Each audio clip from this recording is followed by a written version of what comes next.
My name is Matthias, and today I'm going to go over right bundle branch blocks and how they appear on the precordial leads of an EKG. I'm going to begin with a visual animation of a heart that's depolarizing. I'm then going to connect this animation with an EKG and demonstrate how the depolarization can be used to predict the appearance on an EKG, and vice versa, how an EKG can be used to predict the depolarization within the heart, and from that, how the pathology can be extrapolated. Before we begin, we should review right bundle branch blocks. In a right bundle branch block, the right fascicle does not conduct to the right ventricle. Instead, depolarization moves from the AV node through the bundle of His and to the left ventricle. The left ventricle then depolarizes, and electricity spreads through the intercalated discs to the right ventricle. In effect, the left ventricle will depolarize before the right ventricle. Okay, I've included at the bottom the appearance of a normal V1 on the bottom left, right next to the V1 in a right bundle branch block, with the classic rabbit ears. On the right, I've included a normal V6, right next to the V6 in a right bundle branch block. And on the far right, I've included a diagram of the precordial leads as a reminder with V1 through V6, and this is going to be looking at the horizontal plane of the heart. Okay, before we begin the animation, it's important we get ourselves oriented. So this image on the left, that man represents our perspective. So it's there in almost all of the animations to represent our orientation of anterior and posterior. So whichever way the image of the man is facing, that is anterior, okay? In the center of the screen is a 3D model of a heart. We were looking from the anterior side, and you can see the side is opened up, and you can see the right ventricle on the front and the left ventricle in the back. This is akin to how it's oriented in the body, with the right ventricle anterior to the left ventricle. So when this animation starts, depolarization will be represented by a green color. And when we begin, you will see depolarization move through the interventricular septum, demonstrated here in the center, to the left ventricle in the back, and then to the right ventricle. So we'll go ahead and start this animation.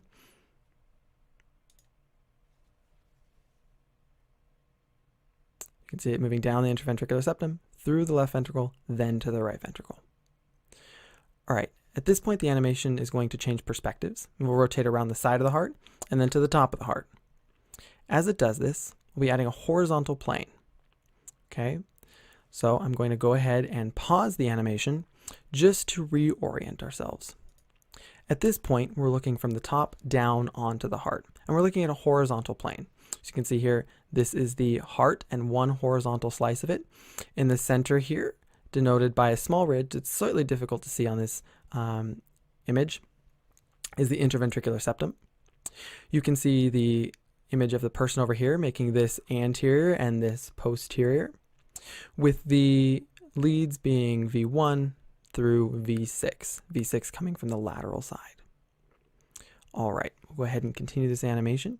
And you can see that for the beginning, we're going to zoom in on the V1 lead. And we're going to begin discussing how V1 is corresponding to what we're witnessing with the depolarization of the heart.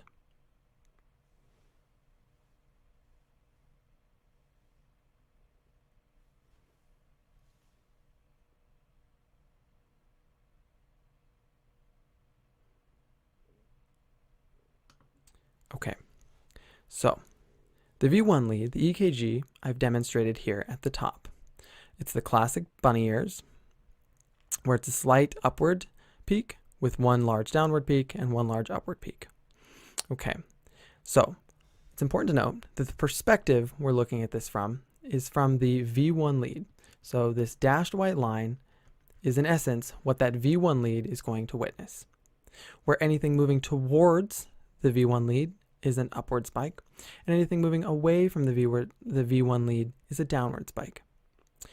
Now, on top is the right ventricle, on the bottom is the left ventricle. The right ventricle, remember, is more anterior, as noted by the animation of the man, and the left ventricle is more posterior. And so we're going to look at the EKG, and we're going to predict, using the EKG, what we're going to witness when we look at the depolarization. So the EKG has a small upward spike. This represents the slight rightward depolarization of the interventricular septum, then it immediately goes to a large downward spike. That downward spike tells us the depolarization, the net depolarization, is away from V1. So if we're thinking about the heart, if we start at the septum and we move away from V1, that means we go to the left ventricle first. Okay, we can see that there's a huge depolarization there where the left ventricle is depolarizing. Then, after a bit, we see an opposite change in the direction, where now it's depolarizing upwards on the EKG. That corresponds to depolarization towards the V1. That's important because what this EKG tells us is we moved away from V1, then towards V1. And if we know we start at the septum, that means the first thing we did is we went towards the left ventricle and then towards the right ventricle. Now, if we think pathologically, the only time that would happen is if there is a right bundle branch block, because that's the only time that the right ventricle is going to depolarize immediately after the left ventricle. So if we play this animation, we'll be able to see that depolarization with the color of green. So you can see here the green starts at the septum, moves to the left ventricle, and then the right ventricle. And now we can isolate those two. So if we take a look at just the downward spike, and we look at that, see here on the downward spike moves down, and the peak on the EKG corresponds to the time in which the depolarization is moving away from V1. And that's really important. Now, if we look at the upward spike, from here, this time course is going to correspond to when the depolarization is moving towards V1. We can see that here. Okay, so if we look at our EKG and we look at the directions of the depolarizations, that gives us a clue of how electricity is passing through the heart. Then the other thing we need to know is what each one of these leads is looking at. So V1, as a benchmark, looks primarily towards the right ventricle. It's going to look at the right ventricle, towards the septum, and then through the left ventricle. So when things move upwards on the EKG, that means they're moving towards V1, likely through the right ventricle. When they move downwards on the EKG, they're moving away from V1, likely through the left ventricle. Or at any point, if electricity is moving away from V1, it's going to be a downward spike. Okay, so now let's take a look at the next orientation. And so we're going to move from V1 and we're going to move and look at V6. So V6, remember, is looking most laterally at the heart.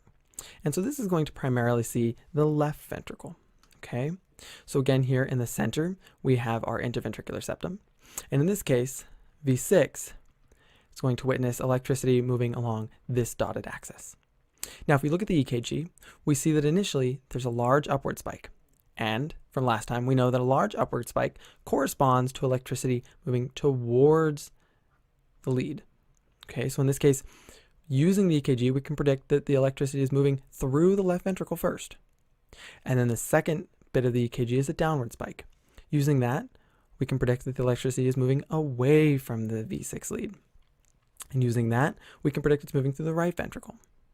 Okay, so if we take a look at this depolarization, just like we did last time, we can see it starts in the interventricular septum, moves to the right ventricle, or left ventricle, excuse me, and then through the right ventricle. Okay, and so you can see that depolarization. We can isolate each one of those.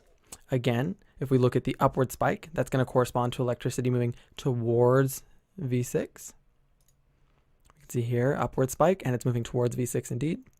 And then if we look, it's going to be at this inflection point. So here, and as we look at the next one, we're going to see that it's now moving away from V6. Okay.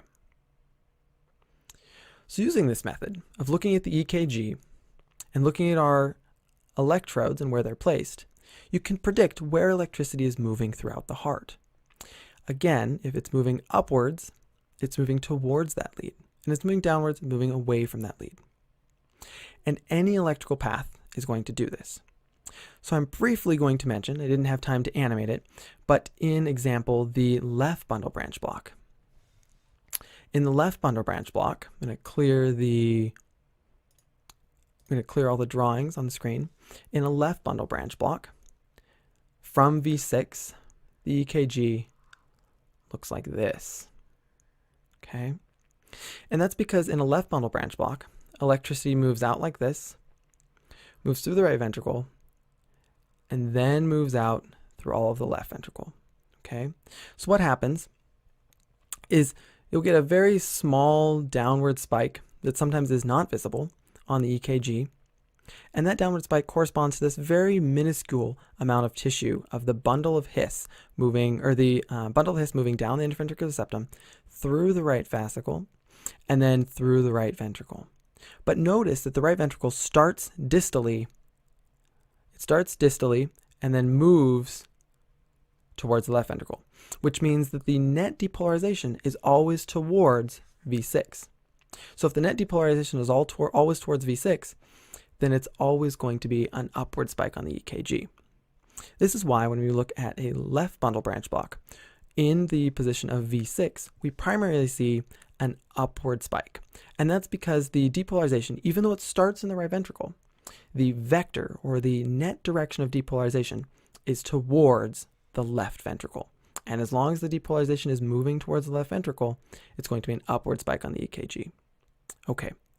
Hopefully this was helpful in visualizing how depolarizations in the heart correspond to what's being visualized on an EKG. And should a problem present itself when we're looking at EKG, think about the anatomy of the heart and what it means to have a depolarization.